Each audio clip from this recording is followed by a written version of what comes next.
Hello guys, welcome back to my channel. അപ്പോൾ എന്നത്തെ പോലെ ഞാനും എൻ്റെ ഫ്രണ്ടും കൂടിയിട്ട് രാവിലെ തന്നെ ഇറങ്ങിയിട്ടുണ്ട്. എൻ്റെ ഇൻട്രോവേർട്ടായ ഫ്രണ്ടാണ് കേട്ടോ എൻ്റെ കൂടെ ഉള്ളത്. അപ്പോൾ അതേ ഞാൻ ലൂയിനോട് ടാറ്റ ബൈ ബൈ ഒക്കെ പറഞ്ഞിട്ട് അവിടെ നിന്ന് ഇറങ്ങിയിട്ടുണ്ട്. ഞങ്ങൾ നേരെ ആലുവയ്ക്കാണ് കേട്ടോ പോകുന്നത്. ഞങ്ങൾക്ക് എറണാകുളത്തിനാണ് പോകേണ്ടത്. അപ്പോൾ ആലുവയിൽ നിന്ന് മെട്രോയ്ക്ക് പോകാമെന്ന് വിചാരിച്ചു. അങ്ങനെ ദേ പെരുമ്പാവൂർ എത്തിയിട്ടുണ്ട് കേട്ടോ. ഇതാണെങ്കിൽ രാജഗിരി റൂട്ട് പോകുന്നതുകൊണ്ട് കുറച്ച് ലേറ്റ് ആവുമായിരിക്കും. ഞങ്ങൾക്കാണെങ്കിൽ ബസ്സിൽ യാത്ര ചെയ്യുന്നത് തീരെ ഇഷ്ടമല്ല. നല്ല തലവേദന, ഛർദ്ദിക്കാൻ വരവ്, അങ്ങനെയുള്ള കാര്യങ്ങളൊക്കെ ഞങ്ങൾക്കുണ്ട് കേട്ടോ. അപ്പോൾ ഞങ്ങൾക്കാണെങ്കിൽ പോകണമെന്നൊരു ആഗ്രഹം ഉണ്ടായിരുന്നില്ല. പിന്നെ ഇനി ലാസ്റ്റ് ഡേ ആയാലോ എന്ന് വിചാരിച്ചിട്ട് ഞങ്ങൾ പോണതാണ്. ലാസ്റ്റ് ഡേ എന്ന് പറയുമ്പോഴത്തേക്കും നാളെ അവളാണെങ്കിൽ തിരിച്ച് ഹോസ്റ്റലിലേക്ക് പോകും. ഞാനാണെങ്കിൽ ശനിയാഴ്ച പോകും. പിന്നെ അവളില്ലാതെ ഞാൻ ഒരിക്കലും പുറത്തോട്ടൊന്നും അങ്ങനെ പോകലില്ല. എൻ്റെ വേറെ ഫ്രണ്ട്സ് ആരും വന്നിട്ടില്ല കേട്ടോ. എല്ലാവർക്കും ലീവ് ഇല്ലാത്തതുകൊണ്ട് തന്നെ ആരും തന്നെ വന്നിട്ടില്ല. ഇനി ഫുള്ളും എൻ്റെ കറക്കം ഫുള്ളും എൻ്റെ വീട്ടുകാരുടെ കൂടെ ആയിരിക്കും. അങ്ങനെ ദേ ഞങ്ങൾ മെട്രോയിലൊക്കെ എത്തിയിട്ടുണ്ട്. ഇവിടെ വന്നിട്ടാണെങ്കിൽ ഞങ്ങൾക്കാണെങ്കിൽ എങ്ങോട്ടാണ് പോകേണ്ടത്, എവിടെയാണ് ടിക്കറ്റ് എടുക്കേണ്ടതെന്ന് ഒരു കാര്യങ്ങൾ അറിയില്ലായിരുന്നു. കാരണം ഞങ്ങൾ കുറേ നാളുകൾക്ക് ശേഷമാണല്ലോ ഇവിടെ വരുന്നത്. ഞങ്ങൾക്കങ്ങനെ ലീവ് കിട്ടിയാൽ ഞങ്ങൾ എറണാകുളത്തേക്ക് അങ്ങനെ കറങ്ങാൻ വരലില്ല. എന്തെങ്കിലും അത്യാവശ്യ കാര്യങ്ങളുണ്ടെങ്കിൽ മാത്രമാണ് കേട്ടോ വരലുള്ളൂ.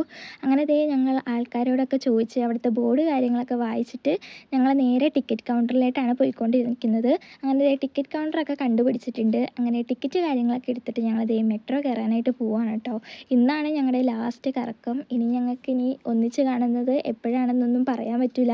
ഇവൾക്കാണെങ്കിൽ വല്ലപ്പോഴും ഒരിക്കൽ മാത്രമാണ് കേട്ടോ ഇങ്ങനെ ലീവ് കാര്യങ്ങളൊക്കെ ഉള്ളൂ. അതുകൊണ്ട് തന്നെ എനിക്കാണെങ്കിൽ പിന്നെ കുറച്ച് ഇടയ്ക്കൊക്കെ ലീവൊക്കെ എടുത്തിട്ട് വരാൻ പറ്റും. ഇവൾക്കാണെങ്കിൽ അങ്ങനെ വരാൻ പറ്റില്ല. ഇവൾ കുറച്ച് ദൂരെയാണ് പഠിക്കുന്നത്. അങ്ങനെ ദേ ഞങ്ങൾ പാലാരിവട്ടത്തൊക്കെ ഇറങ്ങിയിട്ടുണ്ട്. ഞങ്ങൾ നേരെ പോകുന്നത് ഡൈക്കറ്റ് സ്മാർട്ടിലേക്കാണ്. അവിടെ ചെന്നപ്പോഴാണെങ്കിൽ എല്ലാം നല്ല പിൻട്രസ്റ്റിൽ കാണുന്ന എല്ലാ ഐറ്റംസ് ആയിരുന്നു കേട്ടോ അവിടെ ഉണ്ടായിരുന്നത്. എല്ലാം നല്ല ക്യൂട്ട് ഐറ്റംസ് ആയിരുന്നു. എല്ലാം നല്ല അടിപൊളി ഐറ്റംസ് ആയിരുന്നു കേട്ടോ. ക്രാഫ്റ്റ് ചെയ്യാനൊക്കെ പറ്റിയ എല്ലാ ഐറ്റംസ് അവിടെ ഉണ്ടായിരുന്നു. Bottles, pen, pencil, sticky note, journals ഒക്കെ ചെയ്യാൻ പറ്റുന്ന എല്ലാ സാധനങ്ങളും ഉണ്ടായിരുന്നു. കുട്ടികളെ കൊണ്ടൊക്കെ ഇവിടെ വന്നിട്ടുണ്ടെങ്കിൽ എല്ലാവരും അത് വാരി പറക്കും. ഞാനവിടെ ചെന്നപ്പോഴായാലും എനിക്ക് എന്ത് എടുക്കണം ഏതെടുക്കണം എന്ന് നല്ല കൺഫ്യൂഷനായിരുന്നു. ഈ ഒരു ഷോപ്പിൽ തന്നെ ഞങ്ങൾ കുറേ നേരം സ്പെൻഡ് ചെയ്തിട്ടുണ്ടായിരുന്നു കേട്ടോ. എനിക്കാണെങ്കിൽ എല്ലാം കണ്ടു തീർന്നിട്ടും മതി വരുന്നില്ലായിരുന്നു. അങ്ങനെ ഞാൻ കുറേ വട്ടം ഈ എല്ലാ സ്ഥലത്തേക്കിടയ്ക്ക് ഒന്ന് പോയി നോക്കിയിട്ടുണ്ടായിരുന്നു. കുറച്ച് വീഡിയോസൊക്കെയാണ് കേട്ടോ എനിക്ക് എടുക്കാൻ പറ്റിയിട്ടുണ്ടായിരുന്നത്. അവിടെയാണെങ്കിൽ ഇന്ന് ലീവ് കാര്യങ്ങളൊക്കെ ആയതുകൊണ്ട് നല്ല തിരക്കായിരുന്നു. ഇവിടുത്തെ ബാഗിൻ്റെ കളക്ഷൻസൊക്കെ അടിപൊളിയായിരുന്നു. നല്ല റേറ്റ് കുറവൊക്കെ ഉണ്ടായിരുന്നു. എല്ലാം നല്ല കൊറിയൻ ടച്ചുള്ള എല്ലാ ഐറ്റംസും ഇവിടെ ഉണ്ടായിരുന്നു കേട്ടോ. അങ്ങനെ ദേ ഞങ്ങൾ അതിൽ നിന്ന് കുറച്ച് ഐറ്റംസ് മാത്രമേ എടുത്തിട്ടുണ്ടായിരുന്നുള്ളൂ. കാരണം ഇതൊന്നും ഞങ്ങൾക്ക് വലിയ യൂസ്ഫുൾ അല്ലല്ലോ. ഞങ്ങളിനി കോളേജിലൊക്കെ പോയ ഇതൊന്നും ഞങ്ങളങ്ങനെ യൂസ് ആക്കില്ലല്ലോ. എന്നാലും എനിക്ക് ജേർണൽസൊക്കെ ചെയ്യാൻ വേണ്ടിയിട്ട് കുറച്ച് സാധനങ്ങളൊക്കെ ഞാൻ അവിടെ നിന്ന് എടുത്തിട്ടുണ്ടായിരുന്നു. അപ്പോൾ എനിക്ക് ഈ ഇങ്ങനത്തെ ഉള്ള ക്യൂട്ടായിട്ടുള്ള ഐറ്റംസിനോട് നല്ല ക്രേസ് ഉള്ളതുകൊണ്ട് തന്നെ ഞാൻ അവിടെ നിന്ന് കുറച്ച് എടുത്തിട്ടുണ്ടായിരുന്നു. അവളാണെങ്കിൽ ഒന്നും എടുത്തിട്ടുണ്ടായിരുന്നില്ല. പിന്നെ എൻ്റെ വേറെ കുറച്ച് ഫ്രണ്ട്സിന് വേണ്ടിയിട്ട് കുറച്ച് സാധനങ്ങളൊക്കെ എടുത്തിട്ടുണ്ടായിരുന്നേ.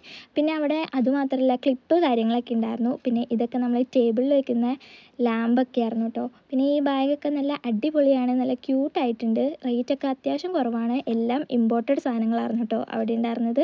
അതേപോലെ തന്നെ നല്ല ക്വാളിറ്റി ആയിരുന്നു. പിന്നെ ഞങ്ങളിതേ ക്രോസ് ചെയ്യാനായിട്ട് നിൽക്കുകയാണ് കേട്ടോ. ഞങ്ങൾ രണ്ടുപേരും ഉള്ളതുകൊണ്ട് ഞങ്ങൾക്ക് ക്രോസ് ചെയ്യാനൊന്നും അറിയില്ല. നല്ല ട്രാഫിക്കായിരുന്നു. ഞങ്ങളാണെങ്കിൽ കുറേ നേരം അവിടെ വെയിറ്റ് ചെയ്തതിന് ശേഷമാണ് ക്രോസ് ചെയ്തിട്ടുണ്ടായിരുന്നത്. പിന്നെ ഞങ്ങൾ നേരെ പോകുന്നത് ലുലു മാളിലേക്കാണ്. ഞങ്ങൾക്കാണെങ്കിൽ നേരെ വീട്ടിലേക്ക് പോയാൽ മതി എന്നാണ്. പിന്നെ ഇവിടം വരെ വന്നതല്ലേ, അപ്പോൾ ഒന്ന് കയറിയിട്ട് പോകാമെന്ന് വിചാരിച്ച് പോകണതാണ് കേട്ടോ. നല്ല വെയിൽ കാര്യങ്ങളുണ്ട്. ഞങ്ങൾക്കാണെങ്കിൽ വിശന്നിട്ടും വയ്യ, നല്ല തലവേദനയാണ്. അങ്ങനെ ദേ ഞങ്ങൾ ലുലു മാളിലേക്കൊക്കെ എത്തിയിട്ടുണ്ട്. പിന്നെ ഞങ്ങൾ നേരെ പോയിട്ടുണ്ടായിരുന്നത് ഡ്രസ്സ് എടുക്കാനായിരുന്നു. അവിടെ അത്യാവശ്യം ഡ്രസ്സ് കാര്യങ്ങളൊക്കെ ഉണ്ടായിരുന്നു. പക്ഷേ എനിക്കൊന്നും അങ്ങനെ ഇഷ്ടപ്പെട്ടില്ല. ഞാൻ ഉദ്ദേശിച്ച ഡ്രസ്സൊന്നും എനിക്ക് കിട്ടിയിട്ടുണ്ടായിരുന്നില്ല. പിന്നെ ഞങ്ങൾ അവിടെ നിന്ന് നേരെ ഇറങ്ങിയിട്ടുണ്ടായിരുന്നു. നേരെ ഹൈപ്പർ മാർക്കറ്റിലേക്ക് പോയി കുറച്ച് സ്നാക്സ് ഐറ്റംസ് എടുക്കാനുണ്ടായിരുന്നു കേട്ടോ. അതൊക്കെ എടുത്തിട്ട് ഞങ്ങൾ ഫുഡ് എടുക്കാനായിട്ട് പോയപ്പോൾ അവിടെ നല്ല തിരക്കായിരുന്നു. അതുകൊണ്ട് ഞങ്ങൾ കുറേ നേരം മാറി നിന്നിട്ടുണ്ടായിരുന്നേ. അങ്ങനെ കുറച്ച് തിരക്കൊക്കെ മാറിയിട്ട് പോകാമെന്ന് വിചാരിച്ചു. എന്നാലും തിരക്ക് കൂടുന്നതല്ലാതെ കുറയുന്നുണ്ടായിരുന്നില്ല. കുറേ നേരം ഞങ്ങളവിടെ നിന്നിട്ടാണ് കേട്ടോ ഞങ്ങൾക്ക് ഫുഡ് കാര്യങ്ങളൊക്കെ കിട്ടിയിട്ടുണ്ടായിരുന്നത്. ഈ ഒരു സെക്ഷനിലൊക്കെ തിരക്ക് കുറവായിരുന്നു. പക്ഷേ മെയിനായിട്ട് ഫുഡ് കിട്ടുന്ന സെക്ഷനിൽ നല്ല തിരക്കായിരുന്നു. ഞാൻ ഈ വീഡിയോയിൽ നിങ്ങൾക്ക് കാണാൻ പറ്റും. അപ്പോൾ മനസ്സിലാവും എത്രത്തോളം തിരക്കുണ്ടാവുമെന്ന്. ഞങ്ങളൊരു അരമണിക്കൂറൊക്കെ കഴിഞ്ഞു കേട്ടോ അവിടുന്ന് ഫുഡൊക്കെ കിട്ടിയപ്പോൾ. പിന്നെ ഇതാണ് എൻ്റെ ഫേവറേറ്റ് സെക്ഷൻ. അപ്പോൾ ഞാൻ ദേ ഇവിടെ വന്നിട്ടുണ്ടായിരുന്നു.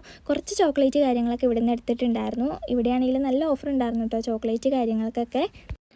എനിക്കാണെങ്കിൽ ചോക്ലേറ്റൊക്കെ എത്ര കിട്ടിയാലും എൻ്റെ കൊതി മാറില്ല. അതേപോലെയാണ് ഞാൻ എവിടെ പോയാലും ആദ്യം ചോക്ലേറ്റ് കാര്യങ്ങളെ മേടിക്കുകയുള്ളൂ. പിന്നെയാണ് ഞാൻ ഈ ഒരു കിൻഡർ ബ്യൂവിന് എൻ്റെ കണ്ണിൽ പെട്ടത്.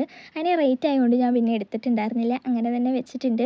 പിന്നെ ഞാൻ കുറച്ച് ചോക്ലേറ്റ് കാര്യങ്ങളൊക്കെ എടുത്തിട്ട് ഞങ്ങൾ അവിടെ നിന്ന് നേരെ ബില്ലാക്കാൻ നിന്നിട്ടുണ്ടായിരുന്നു. ബില്ലാക്കുന്ന സ്ഥലത്തും നല്ല തിരക്ക് കാര്യങ്ങളൊക്കെ ആയിരുന്നു. അപ്പോൾ ഞങ്ങൾ എങ്ങനെയോ ബില്ലൊക്കെ ആക്കിയിട്ട് അവിടെ നിന്ന് ഞങ്ങൾ ഇറങ്ങിയിട്ടുണ്ട്. നേരെ ഫുഡ് കോർട്ടിലേക്കാണ് കേട്ടോ പോകുന്നത്. ഫുഡ് കോർട്ടിൽ ചെന്നപ്പോഴായാലും അവിടെ നല്ല തിരക്കായിരുന്നു. അതുകൊണ്ട് ഞങ്ങൾ കുറേ നേരം വെയിറ്റ് ചെയ്തതിന് ശേഷമാണ് കേട്ടോ ഞങ്ങൾക്ക് ഒരു സീറ്റൊക്കെ ഇരിക്കാൻ കിട്ടിയത്. ഇവളാണെങ്കിൽ എന്നോട് പറയുകയാണ് അവൾക്ക് വയ്യ, നമുക്ക് വീട്ടിൽ പോയിട്ട് കഴിക്കാമെന്നൊക്കെ. പിന്നെ വീട് എത്തണ വരെ ഞങ്ങൾ എങ്ങനെയാണ് കഴിക്കാതിരിക്കുക. ഞാനാണെങ്കിൽ രാവിലെ ഒന്നും കഴിക്കാതെയാണ് കേട്ടോ വന്നത്. അവൾ ചായയൊക്കെ കുടിച്ചിട്ടായിരുന്നു വന്നിട്ടുണ്ടായിരുന്നത്. ഞാൻ ഒന്നും കഴിക്കാത്തതുകൊണ്ട് തന്നെ എനിക്ക് നല്ല വിശപ്പുണ്ടായിരുന്നു. അങ്ങനെ കുറേ വെയിറ്റിങ്ങിന് ശേഷം ഞങ്ങൾക്ക് ദേ ഇരിക്കാൻ സീറ്റൊക്കെ കിട്ടി. അപ്പോൾ അതേ ഞങ്ങൾ കുറച്ച് ഫുഡ് കാര്യങ്ങളൊക്കെയാണ് മേടിച്ചിട്ടുണ്ടായിരുന്നുള്ളൂ. ഇതുപോലും ഞങ്ങൾക്ക് കഴിക്കാൻ പറ്റിയിട്ടുണ്ടായിരുന്നില്ല. അന്നേരത്തെ വിശപ്പിന് ഞങ്ങൾ എന്തൊക്കെയൊക്കെ മേടിച്ചിട്ടുണ്ടായിരുന്നു. പിന്നെ ഇവിടെ വന്നപ്പോൾ കുറച്ച് കഴിച്ചപ്പോഴത്തേക്ക് ഞങ്ങൾക്ക് നല്ല വിശപ്പ് മാറിയിട്ടുണ്ടായിരുന്നു. അങ്ങനെ അവൾ ബ്രോസ്റ്റഡൊക്കെ കഴിക്കുകയാണ്. കുറേ നാളായി ബ്രോസ്റ്റഡൊക്കെ കഴിച്ചിട്ട്. അപ്പോൾ ഞങ്ങൾ ബ്രോസ്റ്റഡൊക്കെ ഇങ്ങനെ കഴിച്ചുകൊണ്ടിരിക്കുകയാണ്. അവളാണെങ്കിൽ അതിൻ്റെ ഇടയ്ക്ക് പറയുന്നുണ്ട്, ഇനി എന്നാണ് നമ്മൾ ഇതുപോലെ പുറത്തോട്ടൊക്കെ വരണേ, ഇനി എറണാകുളത്തിന് നമുക്ക് ഇതുപോലെ കറങ്ങാൻ വരണ്ട, നമ്മുടെ അടുത്തുള്ള സ്ഥലത്ത് പോയാൽ മതിയെന്ന്. അങ്ങനെ ഞങ്ങൾ നൂൽ പൊറോട്ടയും ചിക്കൻ കറിയൊക്കെ മേടിച്ചിട്ടുണ്ടായിരുന്നു. അതൊക്കെ ഇങ്ങനെ കഴിച്ചുകൊണ്ടിരിക്കുകയാണ്. ഇപ്പോൾ അവൾ പറയുന്നത് അവൾക്കത് മതി, ഇനി അവൾക്ക് കഴിക്കാൻ പറ്റില്ല എന്നാണ്. അങ്ങനെ എങ്ങനെയോ അതൊക്കെ കഴിച്ചിട്ട് ഞങ്ങൾ അവിടെ നിന്ന് ഇറങ്ങിയിട്ടുണ്ട്. പിന്നെ ഞങ്ങൾക്ക് ഇനി അടുത്ത പ്ലാൻ എന്ന് പറഞ്ഞാൽ നേരെ വീട്ടിൽ പോകണം എന്നായിരുന്നു. വേറെ കുറച്ച് സ്ഥലത്ത് ഞങ്ങൾക്ക് പോകാനുണ്ടായിരുന്നു. പക്ഷേ ഞങ്ങളതൊന്നും വേണ്ടാന്ന് വിചാരിച്ചു. ഞങ്ങൾക്ക് നേരെ ഇനി എങ്ങനെയെങ്കിലും വീട്ടിൽ പോയാൽ മതി, അതായിരുന്നു ഞങ്ങളുടെ ഇത്. പിന്നെ എൻ്റെ ഫോണിൽ ചാർജൊക്കെ കുറവാണ് കേട്ടോ. അപ്പോൾ വീട് എത്തണ വരത്തുള്ള വീഡിയോസൊന്നും എടുക്കാൻ പറ്റില്ല.